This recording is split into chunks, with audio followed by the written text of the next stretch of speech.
nesmrteľnej duše. Prišli sme sa s našou sestrou rozlúčiť a jej telo položiť na dočasný odpočinok v nádeji na vzkriesenie. Pozrime sa slovami zo Svätého písma, keď Pán Ježiš hovorí: poďte ku mne všetci, ktorí sa namáhate a ste preťažení, aj ja vás posilním. Modlíme sa za zosnulých veriacich. Odpočinutie večné daj jej, Pane, a svetlo večné nech jej svietí.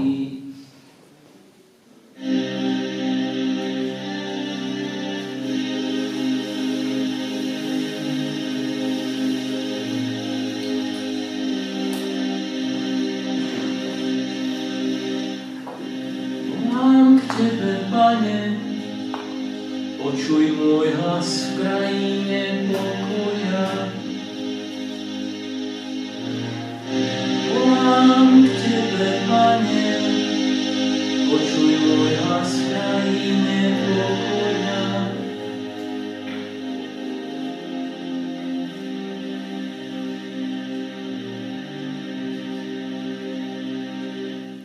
Z obočín volám k Tebe, Pane, Pane, počuj môj hlas, maj svoje uši nachýlené na moje prosby hlasité, keby si, Pane, zachovávali právosti v pamäti, Pane, kto obstojí. Volám k Tebe, Pane, počuj môj hlas v krajine pokoja.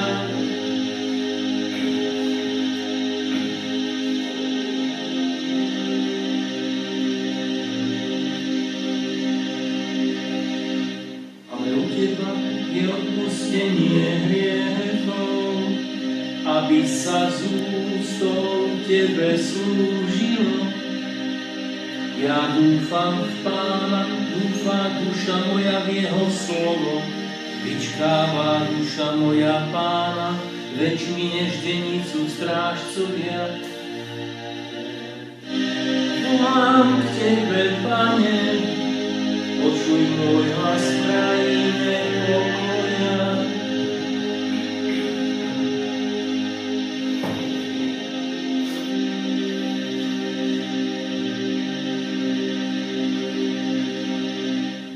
Väčší než na denicu strážcovia, vyčkáva ľud Boží na Pána, lebo je pri Pánovi milosrdenstvo a hojné vykúpenie u Neho.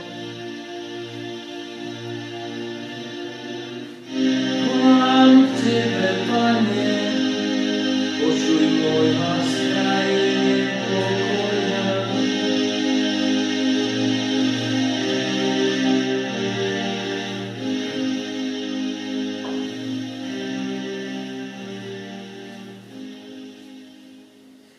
Modlíme sa. Bože všemohúci Otec, veríme, že Tvoj Syn umrel a vstal z mŕtvych, a pre toto tajomstvo ťa prosím, aby Tvoja služobnica Olga v ňom dosiahla aj vzkriesenie skrze Krista, nášho Pána. Amen. Milosrdný Otče Bože všetkej útechy, Ty nás miluješ láskou večnou, vymeníš súmrak smrti na svítanie života.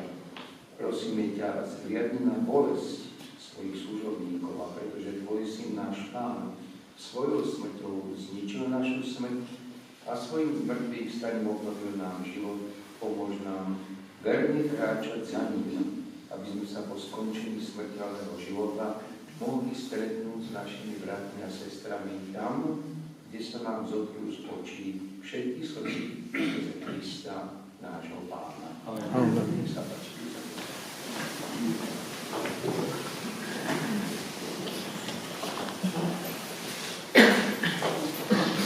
Čítanie z listu svätého Pavla apoštola Filipanom. Bratia a sestry, naša vlast je v nebesiach, odtiaľ očakávame Spasiteľa, nášho Pána Ježiša Krista. On mocou, ktorou si môže podmaniť všetko, pretvorí naše smrteľné telo, aby sa stalo podobným jeho oslávenému telu. Počuli sme Božie slovo.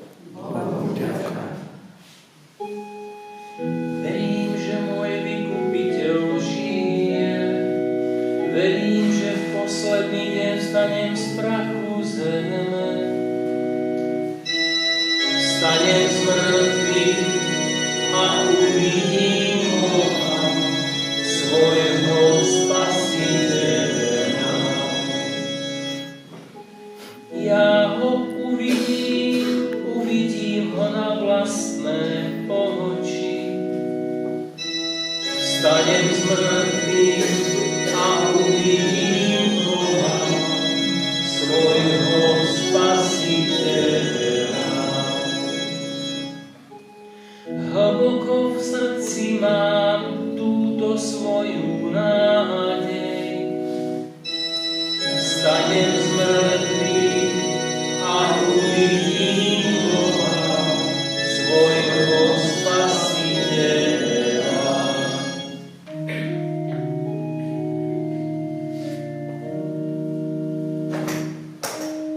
Chvála ti, Kriste, kráľ večnej slávy.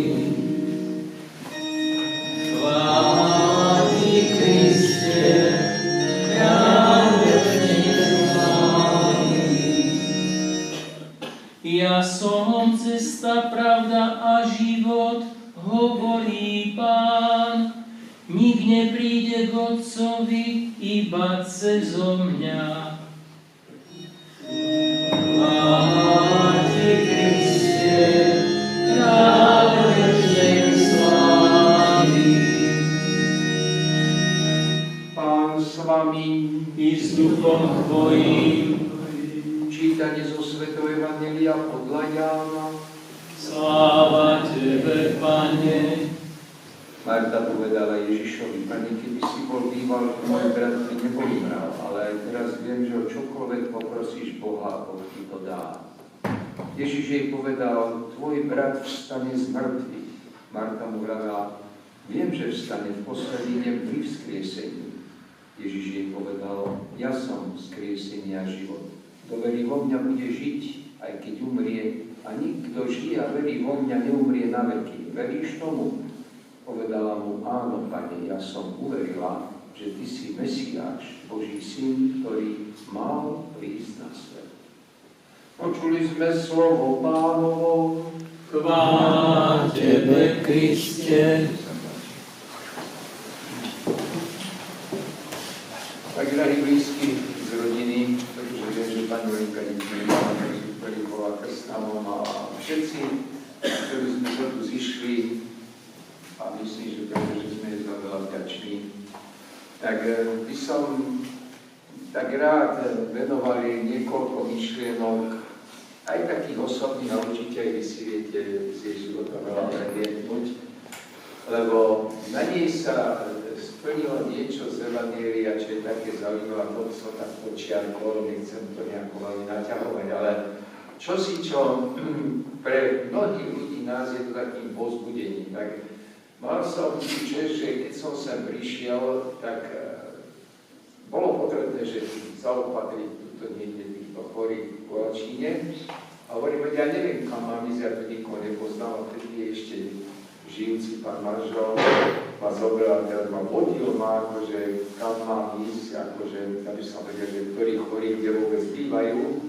A vtedy som pani Olenku ja prvýkrát spoznal. A postupne som sa potom samozrejme to dozvedal o nej, však ako jedna veľká cukrárka, by som bol kuchárka, ale cukrárka, ale by som povedal, ktorá, myslím, že sa zapísala takouto črtou, ktorá, neviem, či je tak počiarknutá v Evangeliu, ale určite patrí do toho kontextu, že to, čo ešte v blahej pamäti pápež František napísal, že koľkokrát sa nevedomuje, koľko takýchto skromných, nenápadných ľudí nádherne žije svoju vieru.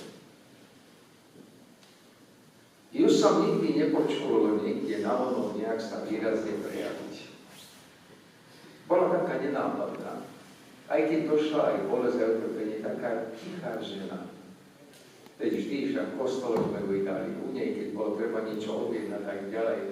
Ale bolo vidno na nej, ako ona, ako obetavosťou ona dala do služby to, čo skutočne ona vedela. To neboli slova, to bolo množstvo skutkov, ktoré ona urobila, keď niekto čo si potreboval. Že ona bola vždy ochotná a vedela to vždy aj zabezpečiť všetko na čas a naozaj k spokojnosti každého. A tak by som povedal, ona zrejme v modlitbách všetkým týmto musela to všetko prežívať, hoci nikdy to nedávala nejako veľmi najavo. Ona sa nepresadzovala. A bez tak všimnite si, že keď sa na pohrebe toľkýto zídeme, tak je to vždycky znak, že sa i napriek tejto nenápadnosti a skromnosti, ktorú mala, toľkým z nás zapísala do srdca, že prídeme sa sem rozlúčiť. Aj ona si prešla určite svoju veľkú krížovú cestu, ako každý z nás by si vedel popísať všetko, že ten život prinesie.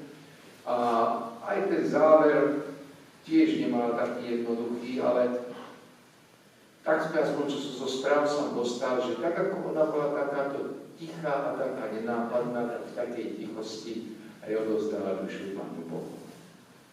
Je to teda, hovoríme, naozaj veľký dar, že takto to všetko prešlo.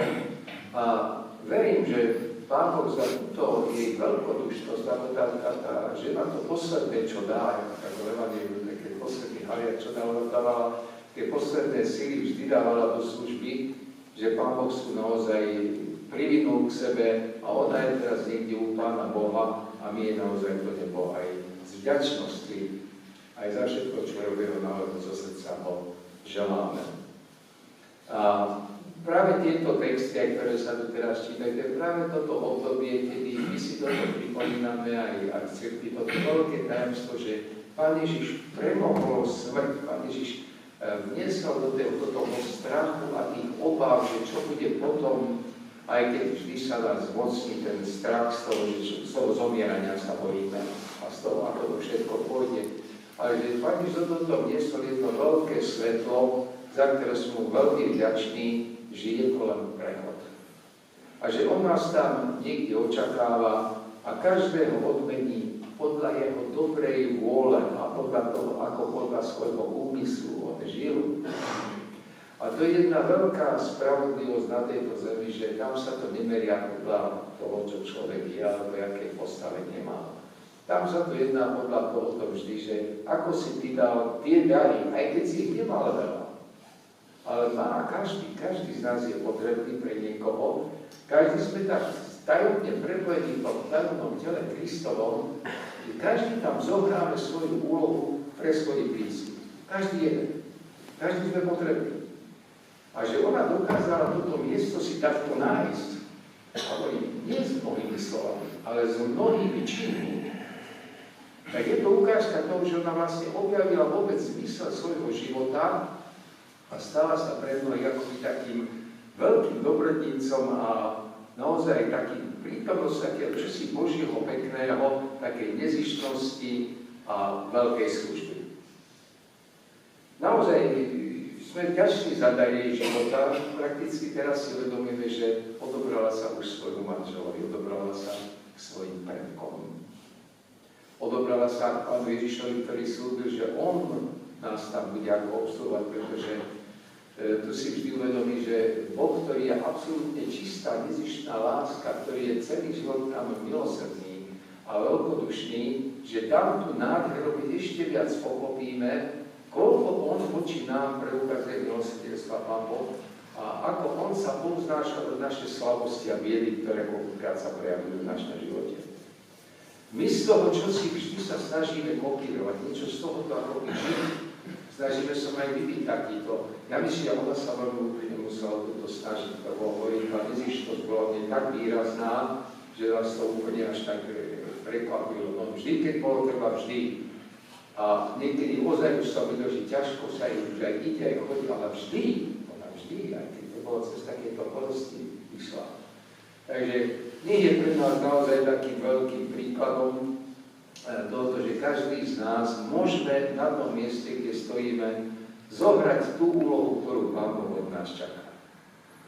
A kto to pochopí, že ten zmysel života niekde tu, v tej nezištnej službe, s tými darmi, ktoré ja mám, ktoré som nadobudol, ktoré ktoré som zdieľal, alebo čokoľvek.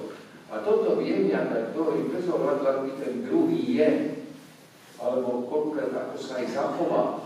Ale že ja razím tú cestu takej tej Božej veľkodušnej lásky, tak je to veľký dar pre cirkev a je to veľký dar aj pre naše cirkevné spoločenstvo, pretože vždy nám zostane v pamäti jej obraz tejto lásky. Človek, ktorý je hromci vedomý, ona bola takáto. A to je to najväčšie povzbudenie, nie to, čo koľkokrát v živote my povieme, ale to, čo v skutočnosti žijeme. A to sú tie najkrajšie odkazy a verím, že pre celú rodinu bude to aj keď je to odchod bolestivý, je to vždy potom aj požehnanie, lebo ak je u Pána Boha tak ako bola veľkodušná, to taká zostáva aj tam. A určite vníma všetky tie potreby rodinné, tej veľkej rodiny, ktoré sú, a že sa za vás naozaj prihovára. Nie je Pán Boh dá naozaj väčšie odpočinutie, keď povieme, že odpočinutie väčšie daje Pane, a nech jej svetlo väčšie svieti, tak to svetlo, ten symbol, ktorý je tu daný, to je Ježiš. Ano. To je tá sviecu nesieme. Kristus, svetlo, to je Ježiš, to je Pán Ježiš. To znamená, že aj toto nie je svieti, nie je ona pri ňom. Áno, to je zo srdca želáme. A pripojíme sa aj v týchto modlitbách, ktoré sú nádherné modlitby, čo máme pri tomto smútočnom obrade.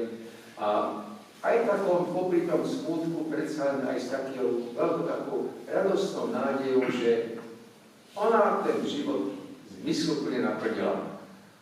Ten čas, ktorý ona dostala, čo jej organizmus vydržal v tejto dobe, ona to naozaj zmysluplne naplnila. Tak nie je to pánovodné. Pochválený buď Ježiš Kristus. Teraz sa postavíme na prostý verek. Pretože s dôverou vzývajme všemohúceho Boha Otca mŕtvy, veď on skriesil svojho syna Ježiša Krista. Bože náš, dobrovej sestre Olge si v krste otvoril bránu večného života, dobrotivo jej udel večné spoločenstvo so svätými. Naša zomrelá sestra Olga prijala telo Kristovo, chlieb večného života, vzkriesí jej telo v posledný deň na večnú slávu. Prosíme ťa aj za duše našich bratov a sestier, príbuzných dobrodincov, daj im odmenu za dobro, ktoré nám preukázali. Prosíme ťa aj za všetkých, ktorí zomreli v nádeji na vzkriesenie, príjmi do svojho svetla a ukáž im svoju tvár. A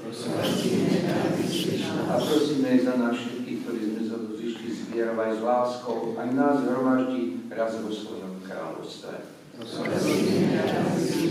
Všemohúci Boh vzkriesil z mŕtvych Ježiša Krista, oživí aj naše smrteľné tela a prosíme za spásu našej sestry Olgy a modlíme sa, ako nás naučil Pán Ježiš.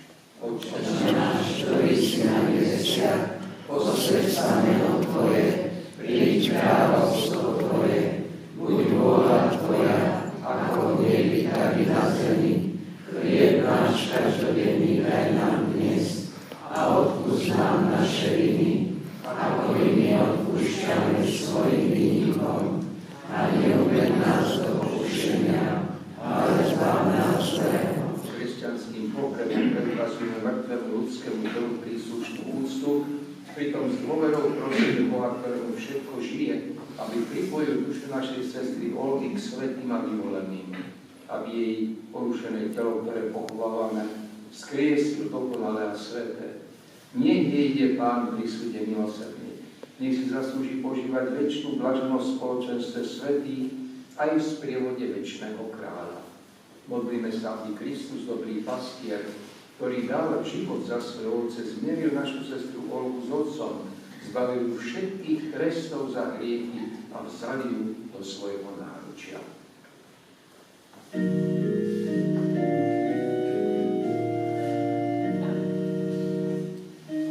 Svätý Boží, príďte na pomoc. Anjeli Pánovi, ponáhľajte sa v ústrety. Vezmite túto dušu a zaveďte ju pred tvár Najvyššieho.